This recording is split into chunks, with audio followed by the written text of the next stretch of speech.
In a small neighborhood on the outskirts of Accra, two families lived next door to each other.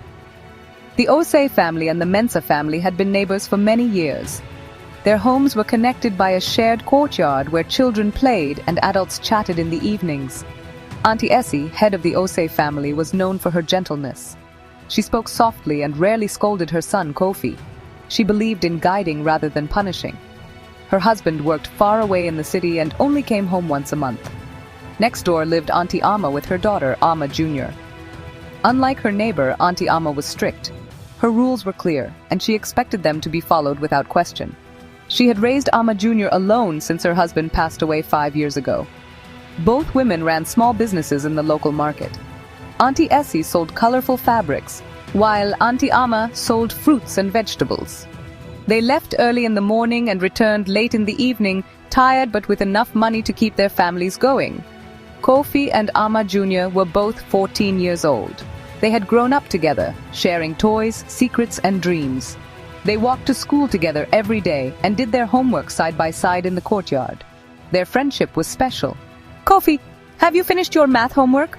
Amma Jr. asked one afternoon as they sat under the mango tree in the courtyard. "Not yet," Kofi replied, tapping his pencil against his notebook. "These problems are difficult." "Let me help you," Amma Jr. offered, and they bent their heads together over the book. This was their daily routine. They helped each other with schoolwork, played games, and talked about their dreams.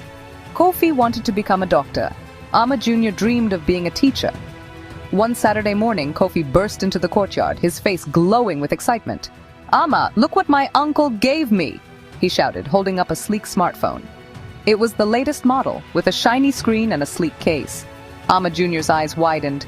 "Wow, that's amazing, Kofi. What did your mother say?" "She was surprised, but she said I could keep it since my grades have been good," Kofi explained, turning the phone over in his hands.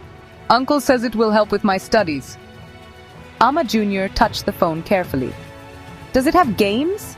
"Yes, and internet too. We can watch videos and search for information," Kofi said, already swiping through the apps. For the next few days, the smartphone became the center of their activities. They played games, took funny pictures, and watched educational videos. The phone opened a new world to them, one they had only glimpsed when using the old computers at the school library. "My mother doesn't know I'm using your phone," Amma Jr. confessed one day. "She thinks we're just studying."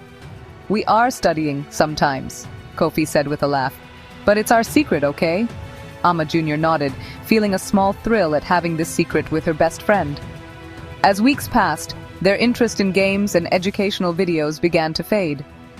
One afternoon, while their mothers were at the market, they were scrolling through different apps when Kofi discovered something new.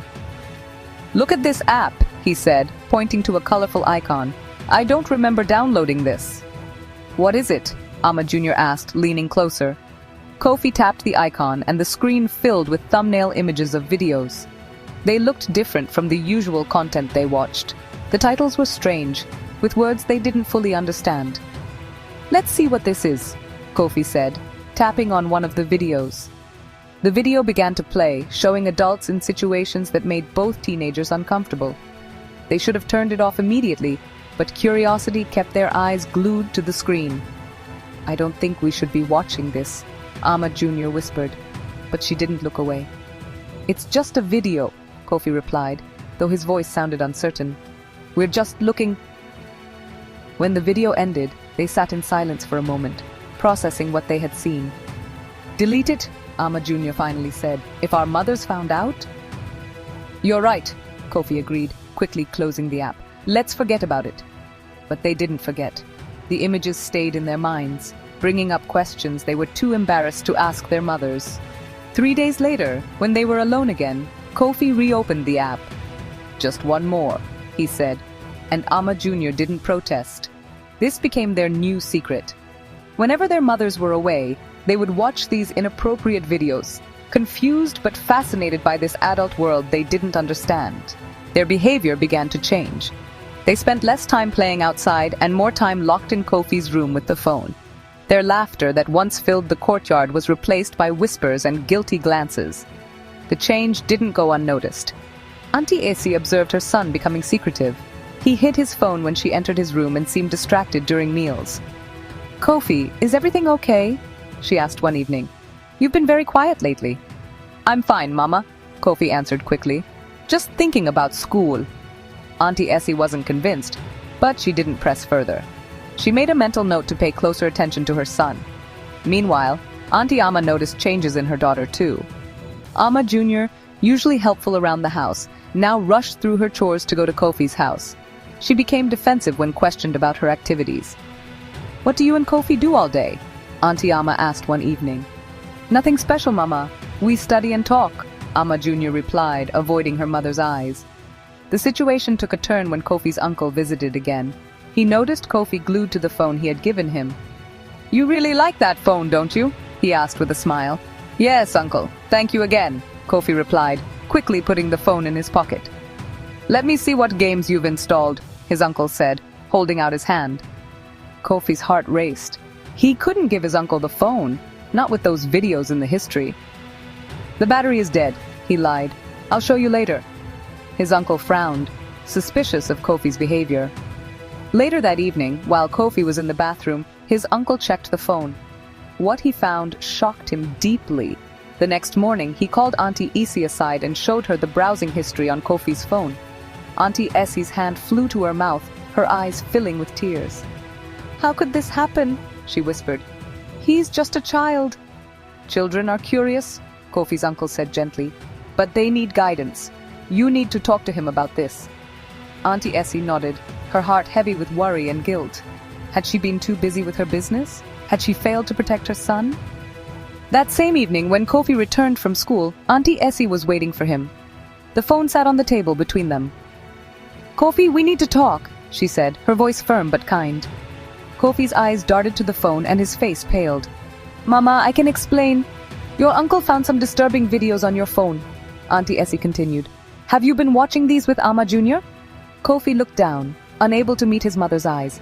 His silence was all the confirmation she needed. I need to speak with Auntie Amma, Auntie Essie said, standing up. Stay here. Across the courtyard, Auntie Amma received the news with anger and disbelief. How could this happen? She demanded.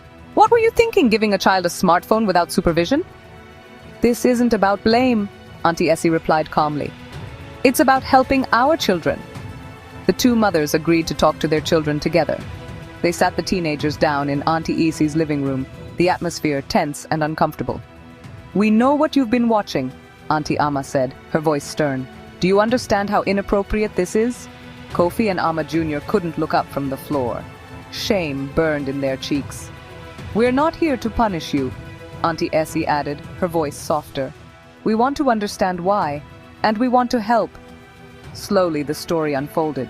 The teenagers explained how they had stumbled upon the videos, how curiosity had led them to watch more, and how they had kept it secret out of fear and embarrassment. Did you... Auntie Amma couldn't finish the question, but her meaning was clear. No, Mama, Amma Jr. replied quickly. We only watched... The mothers exchanged relieved glances. What happened next surprised both teenagers. Instead of punishment, their mothers spoke to them honestly about growing up, about the changes in their bodies, and about healthy relationships. They explained why the content they had been watching was harmful and unreal. I wish I had talked to you about these things earlier, Auntie Essie told Kofi. I thought you were too young, but I was wrong. And I was too strict, Auntie Amma admitted to her daughter. I made you afraid to ask me questions. The conversation was difficult but necessary. By the end, both teenagers felt a weight lifted from their shoulders. They had been carrying this secret, unsure and confused, and now they could talk openly. The phone was taken away, but only temporarily. Auntie Essie promised Kofi he could have it back with new rules and restrictions. Both mothers agreed to check in more often and to create space for questions and conversations. Months passed, and life in the small neighborhood settled into a new rhythm. Kofi and Amma Jr. remained friends, but their friendship changed, becoming more open and honest. They spent more time outdoors again, playing football and helping their mothers in the garden. One day, a new family moved into the empty house across the street. They had a son named Kwame who was 15, tall for his age with a friendly smile. Let's go introduce ourselves, Kofi suggested to Amma Jr. But Amma Jr. hesitated. What if he's not nice? We won't know until we try, Kofi replied, already walking toward the new neighbors. Kwame turned out to be friendly and shared their interest in sports and music. Soon, he became part of their daily routine, joining them for homework sessions and football games in the courtyard. One afternoon, when Auntie Essie was at the market, Kwame visited Kofi's house. He pulled out his smartphone, a newer model than Kofi's had been. "Look what I found online," Kwame said, showing them a website with inappropriate content. Kofi and Ama Jr. exchanged glances. This was familiar territory, a temptation they had faced before. "Actually, I don't think we should look at that," Kofi said firmly, surprising himself with his courage. "Why not?" Kwame asked, confused. "Everyone watches this stuff." "Not everyone," Ama Jr. added, backing up her friend. "And it's not good for us." Kwame looked from one to the other, then shrugged and put his phone away. "Whatever you say. Want to play football instead?" As they headed to the courtyard with the football, Kofi caught Ama Jr.'s eye and smiled. They had learned their lesson, and they were stronger for it. That evening, when Auntie Essie returned from the market, she found the three teenagers sitting under the mango tree, laughing and talking. The sound of their innocent joy filled her heart with peace. Across the courtyard, Auntie Ama watched from her window, a small smile on her face. They had faced a challenge and overcome it. Their children were growing up, making mistakes but also learning from them. The biggest surprise came weeks later when Kofi and Ama Jr. were helping clean the community center. They overheard two younger children discussing a website one of them had discovered. Without hesitation, Kofi and Ama Jr. approached them. "We need to talk to you about something important," Kofi said gently. And there, in the quiet corner of the community center, they shared their story. They warned the younger children about the dangers of inappropriate content, speaking from experience and with genuine concern. "I'm proud of you," Auntie Essie told Kofi that evening when he shared what he had done. "You turned a mistake into something positive." "We just didn't want them to go through what we did," Kofi explained with a maturity that surprised his mother. In the end, what began as a secret became a powerful lesson, not just for Kofi and Ama Jr., but for their whole community. The parents organized talks about internet safety at the school. The teenagers shared their experiences, helping others learn from their mistakes. And in their small neighborhood on the outskirts of Accra, two families grew closer, bound by shared challenges and the determination to raise their children with love, understanding, and open communication. And that is the end of this interesting story. Please do share your thoughts in the comments section. What lessons did you learn from this? Do not forget to like, share, and comment. Also subscribe to AfriTale for more interesting stories with lessons. If you liked this video, then you should love the next one on your screen. Do watch it. Bye for now.